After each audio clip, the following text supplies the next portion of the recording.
Ya, 93,3 FM Thompson News Radio.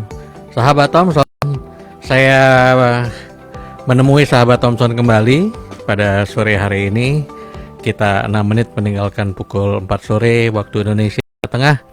Dan hari ini adalah hari Kamis. Kita akan bertemu kembali dengan teman-teman dari BBM Medindo, bincang-bincang medis dalam program talkshow kita Saripati Obrolan Sehat.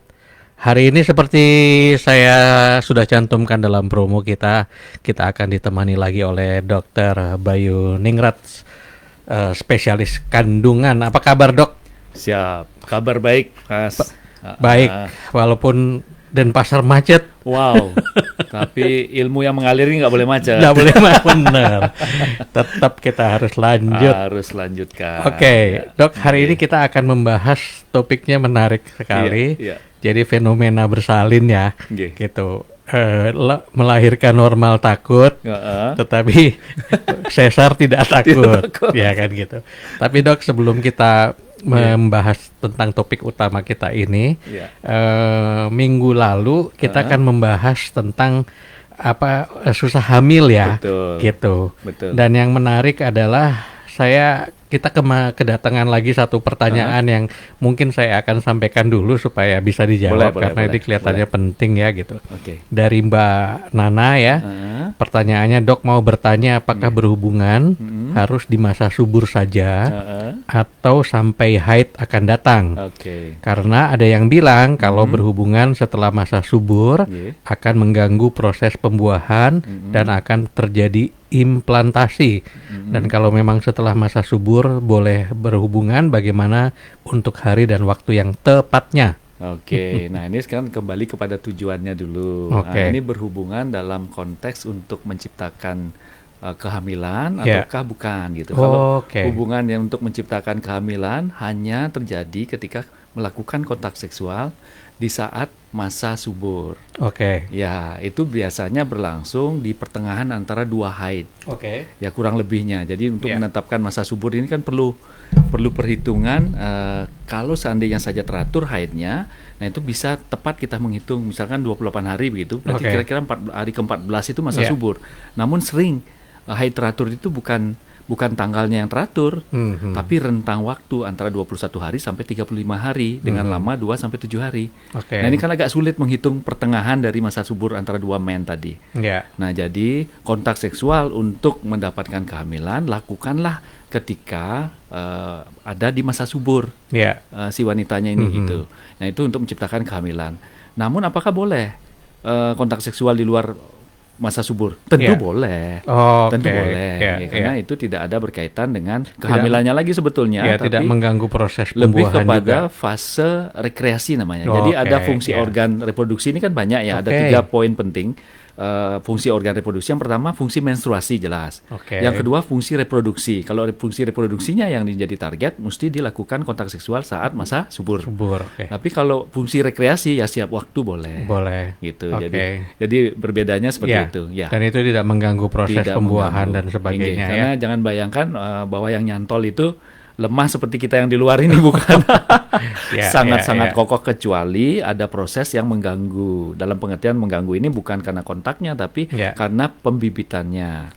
Istilah bahasa kita yang bahasa beratnya itu kromosom atau gen. Itu atau kecacatan lah begitu. Nah itu masih mungkin terjadinya keguguran walaupun tidak kontak. Gitu. Semoga ini menjawab pertanyaannya Mbak atau Ibu Nana ya. Gitu. Dan setelah proses ternyata para ibu tadi berhasil mencapai kehamilan. Sekarang kita membahas tentang bagaimana proses bersalinnya. Bersalinnya ini ya. Kadang-kadang juga jadi dilema ya. Normal nggak? Gitu. Sesar aja lah gitu.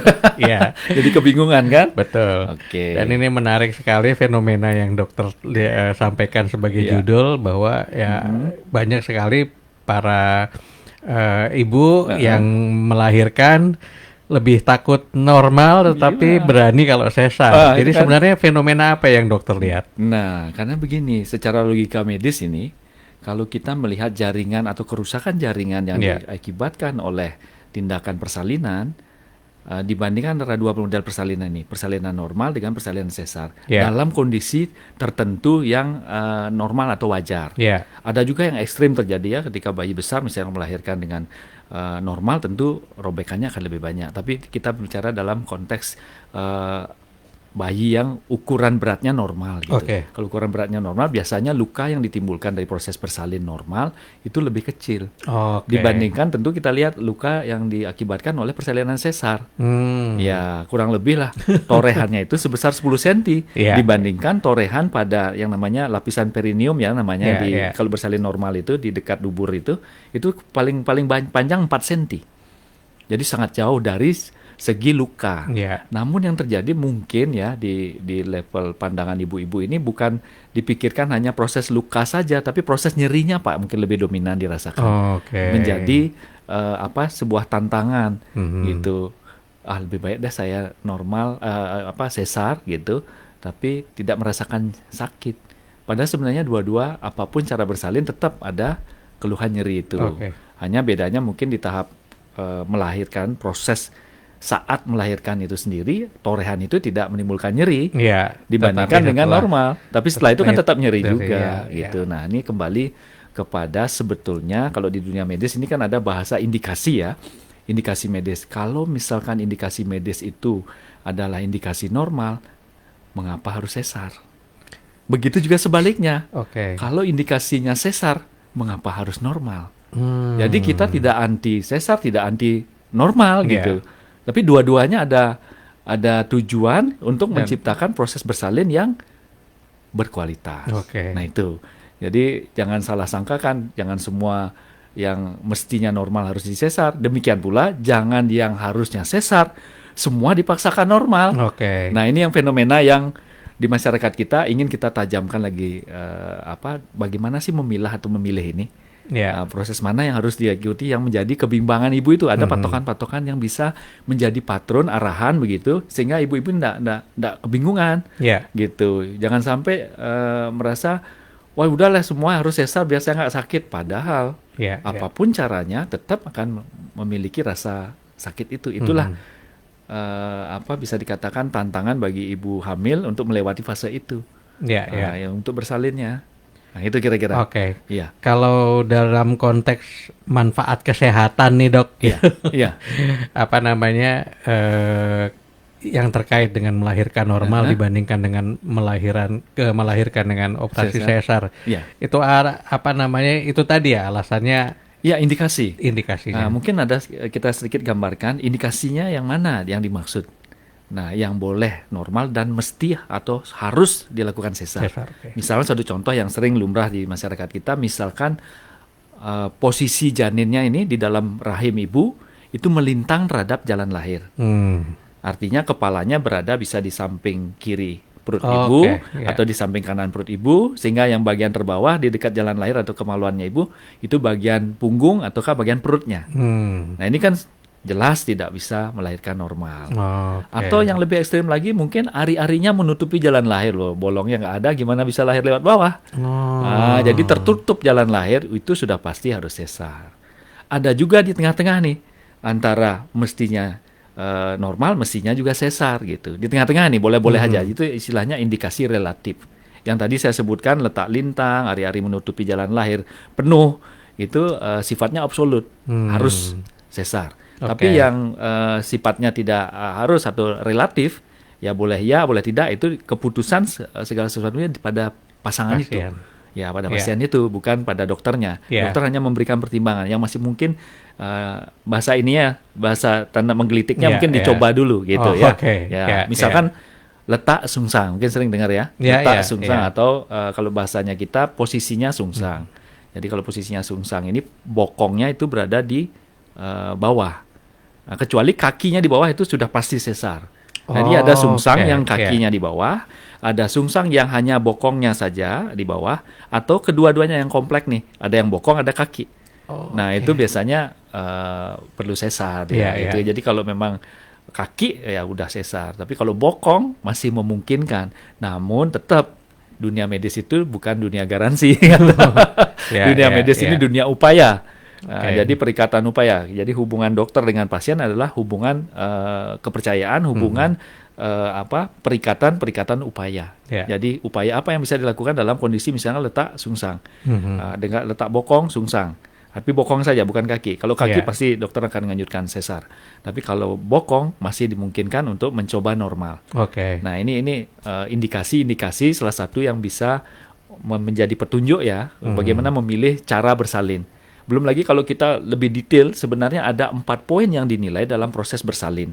Apakah bisa normal, apakah harus sesar. 4 poin ini istilahnya di kita itu ada namanya 4P, Pak. 4P. P yang pertama itu power. Saat cukup bulan, adakah power atau kontraksi, orang bisa nyebut, atau sakit atau nyeri berulang. Ketika cukup bulan nih, kita bicara cukup bulan ya. Kemudian P yang kedua ini passenger. Passenger itu bayi ceritanya. Bayinya itu tidak lebih dari 4 kilo kalau ukuran orang Indonesia. Tapi kalau bule tidak lebih dari 4.500, jadi beda 500 gram. Yang diizinkan normal. Kemudian yang P yang ketiga, ini psikologi. Psikologi Bu. Siap apa tidak?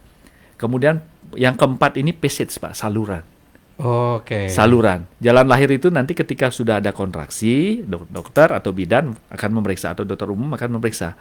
Oh, ini saluran terhadap kepala atau lingkar kepala bayi atau bokong tadi, oh itu cukup. Nah, itu ada patokan-patokan yang kita pakai di dunia medis, namanya Bishop score. Namanya Bishop score. Jadi Bishop score inilah ketika periksa dalam, dokter akan menilai tidak hanya pembukaan, tapi arah dari mulut rahimnya kemana, apakah ke belakang, ke depan, ke tengah, itu semua ada poinnya. Nah, itu porsinya dihitung. Kemudian penipisannya seperti apa, namanya kalau bahasa kita effacement, namanya penipisan. Kemudian perlunakannya dari mulut rahim yang kebuka tadi itu, gimana gitu. Jadi ada poin-poinnya. Minimal poin yang diizinkan untuk bersalin normal itu di atas 5. Kalau misalnya satu contoh, ini mulut rahim itu menghadap ke depan. Ketika kita bersalin dalam ini, lurus ke depan, kita langsung ketemu mulut rahim. Tidak nunduk mulut rahimnya atau tidak menengadah gitu. Kalau ke tengah begini, nah itu biasanya kita kasih poin 2.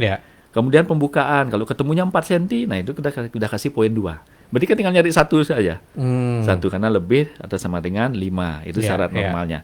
Jadi penipisan dinilai, perlunakan, kalau dia lunak mulut rahimnya, oh udah pasti ini Bu, coba normal aja Bu gitu. Yang satunya itu penurunannya. Jadi yang terpenting kita ukur ketika melakukan pemeriksaan dalam, yaitu namanya Bishop score. Atau skor dari pelvis namanya. Itu. Jadi ada indikasi yang jelas jadinya untuk melakukan pertolongan persalinan secara normal. Tidak meraba-raba, tidak seakan-akan oh ini dicoba-coba gitu, bukan. Itu ada patokan, patron. Mungkin kita kan tidak sedetail itu akan menjelaskan ke pasien, tapi minimal Bu ada kontraksi enggak, ada pembukaannya sekian Bu, kan gitu. Ringkas-ringkasnya kita jelaskan, tapi detailnya dokter akan mencari perhitungan itu. Jadi tidak meraba-raba dokter, tidak. Artinya memang betul dihitung gitu. Sehingga dokter memutuskan, oh ini bisa kok Bu, normal, dicoba aja. Kecualinya misalkan si ibu atau pasangan, terutama si ibu ya, udah dok saya nggak berani, takut saya dok merasakan nyeri gitu. Ya itu beda. Berarti itu namanya request.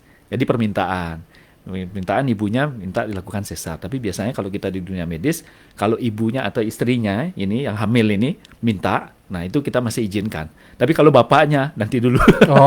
Tapi bukan berarti kita membedakan itu, tidak. Karena yang merasakan keluhannya kan ibu sebetulnya, bukan bapaknya secara langsung gitu.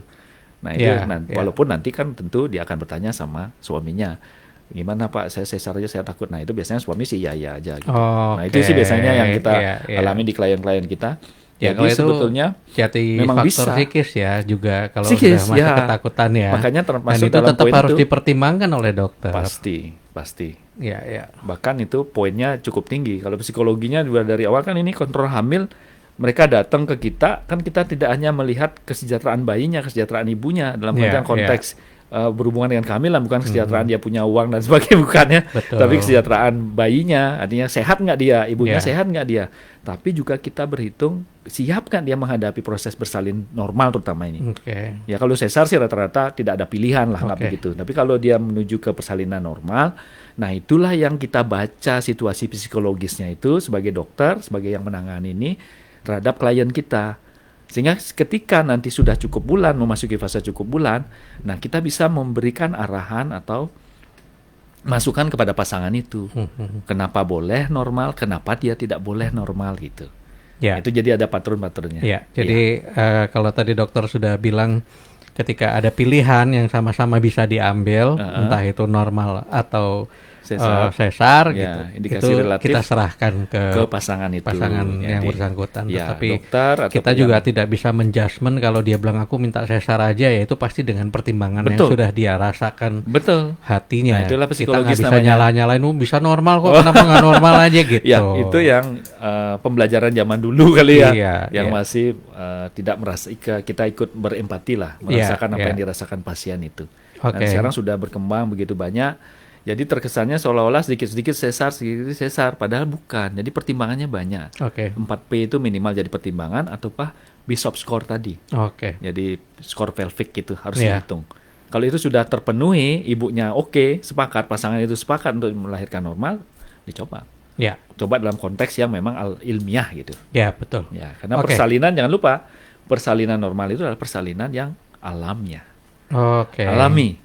Alami gitu. Jadi yang kita buat, yang kita create itu ketika yang alami ini tidak memungkinkan untuk dilakukan gitu. Maka kita intervensinya di situ. Betul, itulah perannya dokter di situ. Oke, sahabat Thompson, kalau Anda ingin langsung bertanya dengan Dr. Bayu, Anda bisa melalui fix phone ya di 769-364. Sekali lagi 769-364. Kode area Denpasar 0361 ya. Kemudian juga melalui WhatsApp, silahkan bertanya melalui WhatsApp di 081 908 933 933 081 908 933 933. Oke, Dok. Mungkin dokter bisa membantu kepada sahabat Thompson menjelaskan proses melahirkan normal, gitu, supaya tidak ada ketakutan atau mengurangi rasa takut. Yang membangun kepercayaan diri. Nah, betul. Itu biasanya kita dapatkan ketika si ibu atau pasangan ini melakukan pemeriksaan kehamilan. Itu kita membangun sebenarnya kepercayaan dirinya. Tidak hanya kita memeriksa kondisi bayi, kondisi ibu, tapi kita bangun kepercayaan dirinya untuk siap normal. Karena target kita 95% mestinya persalinan itu secara normal. Kecuali indikasi tadi itu, hari-hari menutupi jalan lahir, ya sudah pasti nggak mungkin. Kemudian bayinya letak melintang, jadi pasti sudah tidak mungkin normal. Nah itu bahkan jauh-jauh hari sebelum HPL namanya, HPL itu hari perkiraan lahir, tanggal lahir itu, tanggal perkiraan lahir itu, 2 minggu sebelumnya kita sudah izinkan untuk dilakukan tindakan pada kasus-kasus seperti itu. Kasus-kasus yang letak lintang, letak hari-harinya di bawah gitu. Nah itu bisa kita izinkan ketika memasuki usia cukup bulan. Kalau kehamilan itu usia cukup bulan itu mulai 37 minggu, Pak. 37 minggu. Kalau HPL itu hari perkiraan lahir itu 40 minggu. 40 minggu. Jadi ada spare 3 minggu sebetulnya untuk kita menunggu apakah ibu ini bisa dicoba untuk melahirkan normal atau bukan. Karena kita menunggu apa? Bukan menunggu biar tiba-tiba brojol gitu, bukan, tapi menunggu kontraksi. Karena kontraksi akan muncul ketika mulai dari usia cukup bulan. Cukup bulan itu 37 minggu ke atas. Jadi 37, 38 atau 2 minggu sebelum HPL atau 3 minggu sebelum HPL itu sudah masih cukup bulan. Nah, rata-rata antara rentang itulah si bayi ini akan lahir, gitu. Jadi ada spare 3 minggu untuk berpikir lah bahasa ibunya. Kalau ibunya baru merasakan sedikit keluhan, aduh sakit nih saya nggak tahan, lu jangan paksakan. Kita edukasi dulu. Jadi kita berikan gambaran bahwa nyeri yang akan berlangsung itu seperti ini.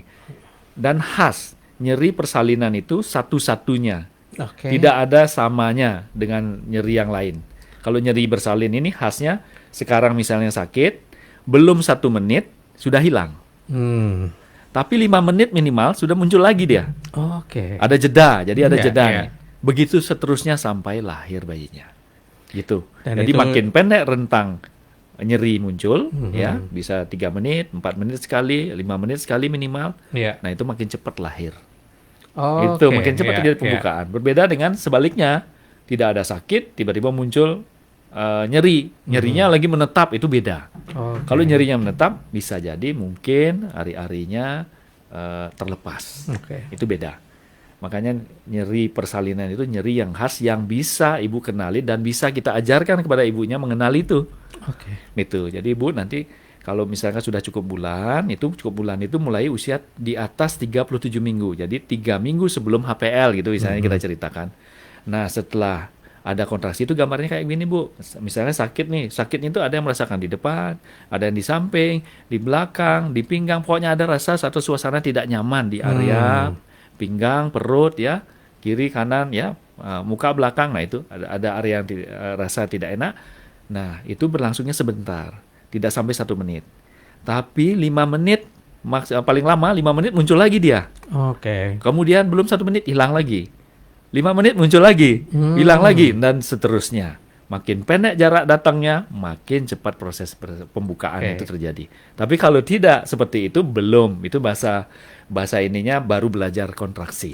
Nah, itu makanya harus dilakukan pengecekan. Ketika ibu sudah merasakan seperti itu, mesti dari bawah dokter atau bidan atau dokter umum ya kan melakukan pemeriksaan dalam. Mencari tahu ada nggak itu tadi BISOP score-nya itu, pembukaan. Terpenuhi nggak poin 5 poin tadi yang sebagai syarat untuk bisa bersalin normal.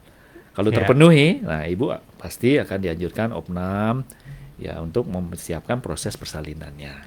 Begitu. Adakah kesehatan khusus atau kondisi-kondisi khusus yang terkait kenapa ini harus lahir normal dan kenapa ini harus dengan sesar gitu? Ya, nah itu yang poinnya tadi ada indikasi absolut. Nah, itu pasti sudah sesar. Misalkan tadi itu letak lintang ya. Kemudian ari-ari menutupi jalan lahir yang penuh ini. Karena ada juga jenis ari-ari yang menutupi sebagian. Ada yang di tepi saja menutupi tapi tidak menutupi jalan lahir. Nah, itu masih memungkinkan untuk bersalin normal, tapi dengan risiko. Nah, itu kalau dikembalikan ke pasangan itu, mau mencoba itu ataukah langsung sesar. Nah, itu makanya kita sebagai edukatornya lah ketika kita menemukan pasangan itu, nah segala keputusan itu di pasiennya, bukan di dokternya gitu. Ada orang bilang melahirkan itu bawaan dok gitu istilahnya ya, bakat-bakatan. Ada orang yang mudah melahirkan, misalnya anaknya banyak tapi normal semua gitu. Tetapi ada yang selalu prosesnya pada melahirkan itu sulit. Emang ada yang begitu? Ada. Nah ini biasanya kalau kita di dunia medis ini kan melalui penelitian evidence base ya. Penelitian evidence base ini betul-betul diteliti di seluruh dunia dalam rentang yang sangat luas, biasanya di atas 80% ya keberhasilan proses apapun gitu di dunia medis ini, apakah itu obat yang diuji atau proses bersalin yang diuji di seluruh dunia, bukan hanya di satu kabupaten atau di satu kota gitu, enggak, di seluruh dunia diuji. Nah ternyata ditemukan memang ketika pasangan ini misalkan terjadinya kontraksi itu, misalnya satu contoh ya, kontraksi ini terjadi misalnya bayinya baru hamilnya baru pertama gitu, dihitung ternyata di seluruh dunia itu 16 jam rata-rata baru lahir. Dari pembukaan. Nah, jadi 2 cm misalnya begitu, 16 jamnya kurang lebih. Nah, itu makanya dibuatlah namanya di dunia medis itu partograf namanya. Jadi partograf itu patron atau grafik yang dibuat untuk memantau proses atau perkembangan persalinannya, kemajuan persalinannya. Itu dipantau dari partograf. Itu partograf lahir dari penelitian seluruh dunia itu. Nggak hanya di Indonesia. Nah, itu dihitung rata-rata kehamilan pertama ini kenapa menjadi sulit, karena memang tidak ada pengalaman gitu kan, kemudian kekakuan jaringan gitu kan, beda dengan yang sudah anaknya 4, anaknya 5, apalagi zaman-zaman dulu anaknya 10. Kalau 10 itu mungkin disuruh baca koran lahir Pak. Gitu ya. Mungkin itu maksudnya itu kayak proses biasa. Ya itu. Gitu. Mungkin bahasa joknya kita kadang dikasih bersin aja lahir. Gitu.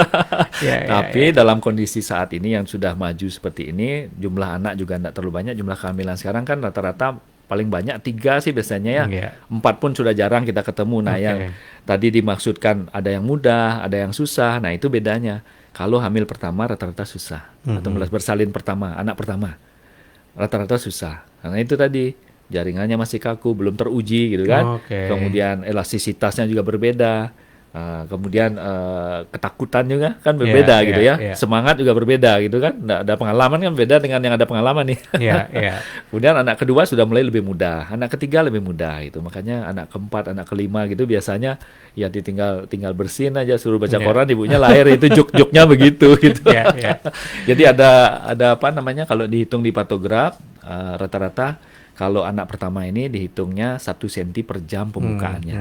Pembukaan atau kemajuan jalan persalinannya. Kalau anak yang sudah lebih dari anak pertama, anak kedua, anak ketiga, dan seterusnya, itu biasanya 1,5 cm per jam kemajuan pembukaan. Jadi lebih cepat dia. Tidak 16 jam, mungkin 8 jam, 10 jam sudah lahir dia dari pembukaan awal. Gitu. Jadi fase aktif bahasa kita. Ya. Kalau kita dengar nih dok, terus apa namanya, para suami nih ya terutama itu kan kadang-kadang takut kalau istrinya itu melahirkan secara sesar. Betul. Lalu pengen anak lagi gitu. Takut kecepetan katanya kalau misalnya terlalu cepat nggak bagus karena dia sesar. Benar nggak? Itu apa yang mesti kita dapatkan penjelasan yang lebih spesifik? Ya, secara keilmuan memang kembali lagi ke eviden, bukti ilmiah, penelitian di seluruh dunia menyatakan bahwa dari keseluruhan persalinan yang berlangsung secara sesar yang dianggap aman untuk hamil kembali, hamil ke berikutnya itu 2 tahun. 2 tahun. 2 tahun setelah persalin sesar pertama. Nah kemudian kalau kehamilan terjadi setelah 2 tahun relatif lebih aman. Berarti tidak semua aman, relatif lebih aman. Relatif lebih aman. Iya, jadi memang tidak ada patokan itu ya tadi. Patokan kita itu upaya. Secara teori begitu di seluruh dunia begitu. Tapi apakah ibu mengalami fase yang kita cerita itu belum tentu juga. Nah, tapi yang dianggap masih normal oleh dunia medis kalau kehamilan ke berikutnya terjadi 2 tahun setelah persalinan pertama. Secara sesar. Nah, itu kalau jumlahnya berapa kali dok setelah sesar boleh kan gitu sering pertanyaan suami itu. Misalkan pada kasus yang anak pertama cewek misalnya gitu, anak kedua juga cewek, anak ketiga ini dia pingin cowok, itu anak sudah ketiga kok masih cewek gitu kan, dia pingin cowok, dia ingin nyoba berapa kali sih bisa gitu misalnya. Nah itu anjuran, nah, itu kembali kepada kondisi dari luka bekas operasinya sendiri sebetulnya. Nah kalau dari patron evidennya, jadi keilmuannya ya memang maksimum 3 kali. Misalnya sesar pertama, kemudian sesar kedua, sesar ketiga. Itu sesar ketiga biasanya udah disteril karena menyangkut ketebalan bekas luka operasi. Itu sudah sangat tipis. Sangat tipis. Tipis itu pengertiannya kalau kita menggunakan ukuran 5 mili. Kurang dari 5 mili itu dianggap tipis. 5 mili itu hampir setengah senti ya. Nah, itu setengah senti. Nah, itu kurang lebih karena ini kita melihat jaringan itu memang bisa diukur. Ketika misalnya ibu ini hamil kedua, misalnya begitu setelah hamil pertama sesar, proses bersalinnya, kita akan ukur ketika cukup bulan nanti. Ketebalan bekas luka operasi. Nah itu juga salah satu yang kita masukkan sebagai kriteria boleh nyoba normal apa tidak. Karena ada bekas operasi sesar, tidak boleh normal. Ada yang mau bekas sesar, boleh mencoba normal. Itu ada. Jadi trial of labor namanya. Jadi bisa mencoba bersalin normal. Nah itu syarat-syaratnya ditambahkan satu syarat yang tadi itu 4P, kemudian Bishop score, ditambahkan lagi itu ketebalan bekas luka operasi. Itu bedanya pada yang pernah mengalami operasi sesar. Nah itu jadi pada pasangan itu kita jelaskan, oh ini bisa dicoba. Biasanya kita tanya nih, yang kakaknya sudah berapa tahun usianya gitu? Oh sudah 4 tahun. Ya mudah-mudahan Bu bisa nyoba normal kalau dari hitungan medis. Kan patokannya 2 tahun, kemudian ini jaraknya 4 tahun, berarti kemungkinan bisa normal. Tapi nanti kita ukur ketebalan bekas luka operasi itu Bu ketika masuk cukup bulan. Kalau mendapat 5 mili ke atas gitu ya, itu masih mungkin Bu nyoba normal. Kalau memang Ibu menginginkan bersalin normal. Tapi ada syarat satu yang ditambahkan, harus posisinya kepalanya di bawah. Kepalanya harus di bawah. Kan ada tadi yang indikasi sesar tadi itu bokong di bawah itu bekas operasi misalnya, bekas operasi sesar tidak boleh normal. Harus sesar lagi. Nah, makanya kenapa ada bekas sesar kok dia hampir rata-rata sesar lagi. Nah, itulah alasannya. Jadi kalau ketebalan dari luka bekas operasi yang dulu, baik jaraknya 2 tahun, 3 tahun, 4 tahun, lebih dari 5 mili, masih kita izinkan mencoba normal. Dengan syarat kepala bayi ada di bawah. Di bawah itu pengertiannya terdekat dengan jalan lahirnya. Artinya bukan di ulu hatinya itu di arah ulu hati ibu itu bukan. Jadi kalau itu di bawah kepalanya, kemudian ketebalannya lebih dari 5 mili, bisa kita anjurkan, Ibu coba ini normal, tentu dengan pemantauan, dan itu bedanya tidak boleh melahirkan di puskesmas. Harus di pusat pelayanan yang ada tindakan operasinya. Ya jelas rumah sakit gitu. Betul. Nggak mungkin klinik juga gitu. Rumah sakit. Karena apa? Antisipasi. Ketika namanya juga mencoba, masuk kepalanya ke bawah, kalau nggak ada robekan diteruskan. Tapi kalau ada krek robek, langsung masuk ruang operasi. Karena umumnya di seluruh dunia, ruang operasi dan ruang bersalin itu beda dinding, Pak. Antara ini dah beda dinding sebelahan gitu. Jadi kalau ini ada sesuatu, pindah ke sebelah gitu. Jadi bukan gedung, beda gedung, bukan. Nah, itulah tujuannya. Jadi tempat bayi pun bersebelahan. Jadi karena itu ada kaitannya dengan proses penanganannya. Penanganannya gitu. Oke, Dok, tadi kan dokter jelasin juga bahwa sarana yang digunakan untuk proses melahirkan itu juga untuk mengantisipasi resiko-resiko ya. Betul. Berarti kan sekarang memang kita lihat teknologi ini udah luar biasa. Sangat. Jadi bisa ceritain nih, Dok, bagaimana sebagai seorang dokter ahli kandungan itu tahu betul kondisi bayi dengan memanfaatkan teknologi yang sudah ada. Secanggih apa sih, Dok, alat itu sekarang gitu? Kalau ibu sudah pernah mengalami proses kontrol hamil, ibu-ibu atau pasangan ini akan paham. Ada namanya alat ultrasonografi USG itu. Nah, dari tahapan awal sebelum proses bersalin terjadi, kita bisa sudah memprediksi atau meramalkan kondisi persalinan yang akan dilalui oleh ibu itu. Sebenarnya contoh yang tadi itu. Ketika misalnya belum cukup bulan, usianya 7 bulan, 7 bulan. 7 bulan itu kita mencari lokasi ari-ari. Wajib kita cari lokasinya di mana nih ari-ari. Kalau di situ kita ketemu ari-arinya menutupi jalan lahir, prediksinya nanti kalau sudah masuk cukup bulan, Bu, 37 minggu ke atas, operasi. Gitu. Jadi tegas. Jadi itulah teknologi peranannya. Coba bayangkan ketika tidak ada itu. Kita melihat dari mana hari-hari, nggak bisa diraba-raba. Nggak bisa diperiksa-periksa dalam, malah nggak boleh periksa dalam. Pada kondisi hari-hari menutupi jalan lahir, nggak boleh periksa dalam, malah berdarah dia. Nah, itulah makanya kenapa di zaman dulu ketika USG itu belum secanggih hari ini, nah itu banyak kasusnya. Apakah itu bayinya meninggal, bahkan ibunya meninggal karena proses bersalinan yang tidak adekuat itu. Itu. Berarti sekarang itu kondisinya. Nah, itu salah satu. Itu ketika kontrol. Kemudian ketika bersalin nih, alat apa yang bisa memprediksi itu? Jadi bukan alat sih sebetulnya, indikator yang bisa kita pakai. Itu tadi kita sebutkan 4P, kemudian Bishop score namanya. Itu dinilai semua oleh dokter, walaupun kelihatannya mungkin ibu merasakan dokternya cuma periksa-periksa gitu aja kok dia tahu. Namanya sudah kombinasi pengetahuan dan pengalaman. Nah, jadi kombinasi, belum lagi penggunaan alat canggih USG dan sebagainya itu. Nah, itu sudah berelaborasi di otaknya dokter. Nah, itulah beliau bisa mengambil keputusan cepat. Oh, ini boleh normal, oh ini tidak, ini harus sesar gitu. Nah, disitulah peran indikator-indikator yang sudah diciptakan oleh pendahulu kita ini sebagai cara yang lebih aman untuk menolong persalinan.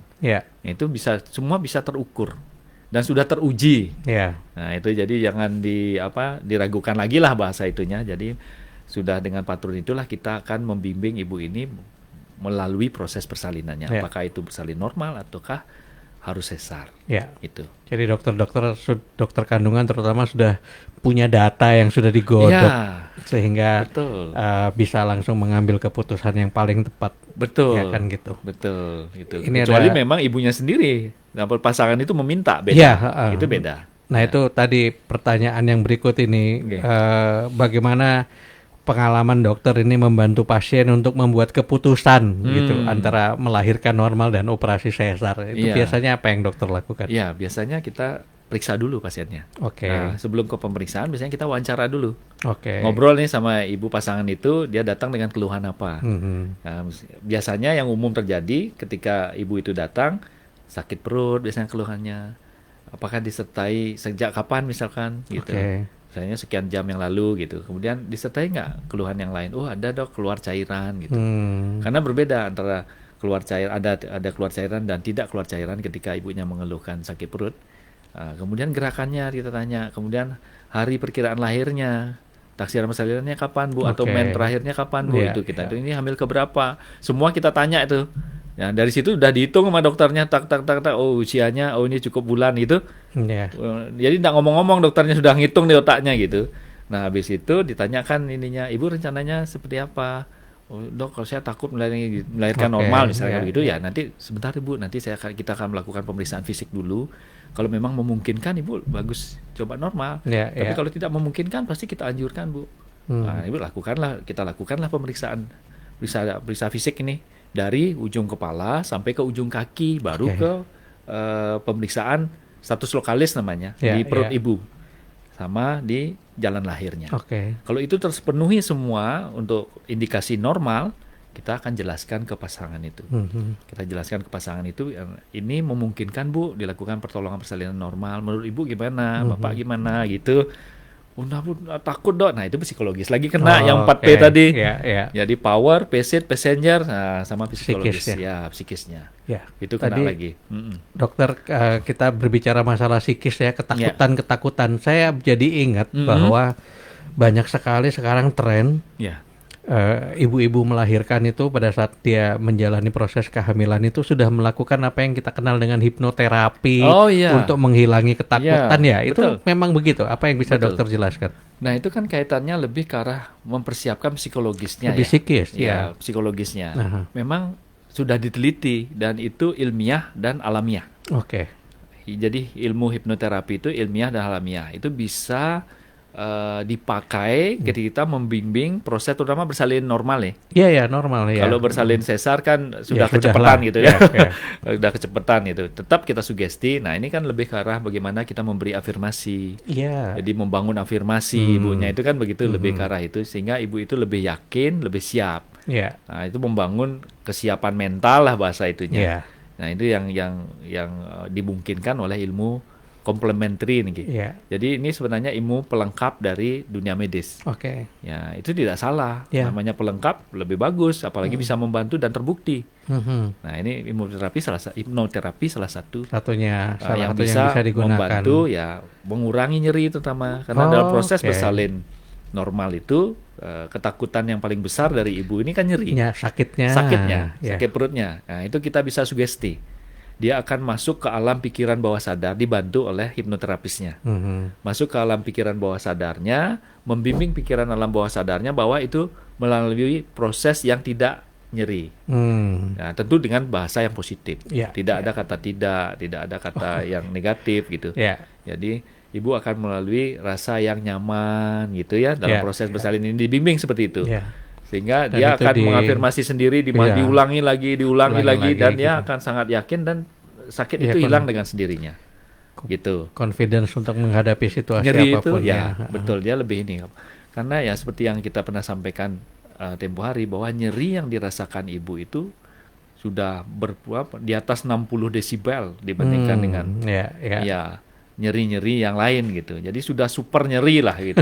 Kalau nyeri bersalin itu sudah super nyerinya sudah hebat sekali nyerinya gitu. Dibandingkan nyerinya istilahnya ada yang menyebut 40 kali tulang patah gitu ya. Aduh ngeri dah kesakitannya itu. Dok, mungkin juga ada banyak mitos-mitos yang membuat banyak para ibu yang akan melahirkan ini menjadi takut gitu. Betul. Apa aja sih dok biasanya orang-orang itu ketakutannya akan sesuatu yang sebenarnya itu mitos gitu. Nah itu yang sering ya. Padahal sebenarnya mestinya dengan media sosial yang begitu banyak sekarang ini bisa mencari literatur yang tentu yang positif, yang artinya benar gitu ya. bagaimana kita menghindari hal-hal yang tidak betul. Misalnya dengan bersalin sesar, misalnya vaginanya jadi rusak gitu. Dalam konteks artinya kalau dipakai dengan suaminya nanti longgar gitu. Nggak sebegitunya gitu ya. Jadi itu mitos. Jadi kalau yang rusak ini tergantung dalam proses bersalin ini rusaknya dalam pengertian apa. Misalkan bayinya tadi besar gitu, jalan lahirnya kesulitan dia melewati jalan lahir si bayinya karena besar, itu bisa terjadi robekan lebih besar. Tapi kalau misalnya sesuai dengan indikasinya dalam kondisi normal wajar, tidak akan merusak seperti itu. Bahkan bisa tanpa ada jahitan sama sekali di jalan lahir. Nah itu yang memang jalan lahirnya elastis, bayinya tidak besar gitu. Tidak besar ini kan bayi yang normal itu antara 2.500 beratnya sampai 4.000 maksimum. Tidak boleh. Kalau sudah dekat-dekat aja 3.000-an ke atas itu kita udah hati-hati. Kita sudah hati-hati dalam proses bersalin. Jangan-jangan ini harus ada jahitan nanti aja. Prediksinya kita udah buat di dalam pikir kita. Ini bisa terjadi proses robekan sekian, arah robeknya ke sana gitu. Jadi kita harus sudah siap-siap untuk kasus-kasus yang begitu. Tapi kalau misalkan tidak terlalu besar, bayinya 3 kiloan rata-rata itu dengan kondisi panggul yang elastis itu kita cek semua. Itu masih sangat kita harapkan tidak ada robekan sama sekali ketika dia melahirkan. Nah itu sebenarnya suatu kebanggaan juga buat kita ketika kita berhasil menolong tanpa ada robekan. Ketika sudah lahir bayi, kemudian lahir hari-hari, kemudian ibu tidak ada masalah tanpa robekan, wah itu senang banget. Gitu. Karena di samping misalkan ibunya senang, ya kita yang menangani senang kalau tidak ada robekan, karena pinggang kita nggak akan sakit Pak. Menjahit dalam kondisi posisi seperti itu posisi bersalin kan seperti mengangkang begitu. Itu pegel juga Pak pinggang kita. Yang menolong bersalin ini apalagi model tempat tidurnya tidak ergonomis. Tidak yang ada di tempat duduknya. Jadi kita itu menjahitnya berdiri gitu, kayak tempat tidur pasien umumnya itu. Kan bagaimana kita menunduk menjahit, aduh bisa kempor nih pinggang. Makanya kalau bersalin normal kita sangat berharap itu tidak ada jahitan. Nah, boleh dong berharap gitu kan, tapi kalau terjadi kita mampu untuk melakukan penjahitan kan begitu. Kalau yang terakhir nih Dok, kita ngebahas. Jadi kalau kita melihat dari teknologinya tadi, kemudian pertimbangan-pertimbangan yang sudah dimiliki oleh para dokter dalam konteks memilih melahirkan normal atau sesar gitu. Kalau dokter sendiri melihat tren perubahan persepsi masyarakat terhadap ini itu gimana? Nah itu tadi mungkin sudah berelaborasi antara pengetahuan mitos-mitos yang berkembang fakta yang mungkin diungkap tidak terlalu banyak gitu ya, atau mungkin bisikan-bisikan dalam positif nih, artinya temannya membisikkan begini katanya gini, di masyarakat kita itu lebih percaya temannya Pak ketimbang dokter yang mempelajari ilmunya. Kadang ke praktek gitu ke klien kita, kadang ngobrolnya begini, Dok kata teman saya kayak begini Dok, nanti prosesnya akan begini. Kata temannya, kata yang mempelajari gimana? Kata dokter yang mempelajari ilmunya berpuluh-puluh tahun. Kadang-kadang saya buat joke begitu. Dokter ini kan belajarnya enggak sehari 2 hari, berpuluh-puluh tahun untuk bisa itu mengelaborasi atau mengerjakan pekerjaan seperti itu. Jadi tidak 1-2 hari. Nah, ibu layaknya harus mempercayai itu, bukan temannya. Walaupun temannya mungkin mengalami, itu kan pengalaman, bukan ilmunya. Bukan ilmu dan pengalaman kan beda. Jadi itulah sebabnya fungsinya kita ngobrol-ngobrol sore hari ini. Betul sekali. Jadi biar tidak salah kaprah nanti. Betul. Sahabat Thompson, Dr. Bayu Ningrat nih kebetulan juga adalah founder dari BBM Medindo bincang-bincang medis yang memang spesialisasi bergerak dalam edukasi kepada masyarakat melalui berbagai media untuk agar masyarakat memiliki atau mendapatkan literasi yang kesehatan yang benar dan jelas. Presisi kalau bahasa sekarang. Semoga ngobrol-ngobrol kita sore hari ini bisa menambah wawasan tidak hanya kepada ibu yang mau melahirkan, tetapi para suami juga harus paham. Betul. Karena keputusan itu dibuat oleh satu pasangan. Artinya suami dan istri. Bukan hanya istri. Betul. Tapi kadang-kadang karena suaminya LDR nih jauh gitu. Benar. Itu kadang-kadang tantangan tersendiri buat ibunya. Nah, disitulah perlu orang tua ada di situ atau saudara ada di situ gitu. Ya. Oke dok. Ingat, terima kasih banyak. Thank you untuk ngobrol-ngobrolnya kita pada sore hari ini. Semoga di lain waktu kita akan ada topik yang menarik lainnya yang akan kita bahas untuk bisa memperkaya wawasan kita semua secara lebih mudah dan ringan. Iya. Sahabat Thompson, kita akan jumpa lagi di minggu yang akan datang bersama teman-teman dari BBM Medindo untuk Saripati Obrolan Sehat. Saya Patrick Yunatan pamit, sampai jumpa.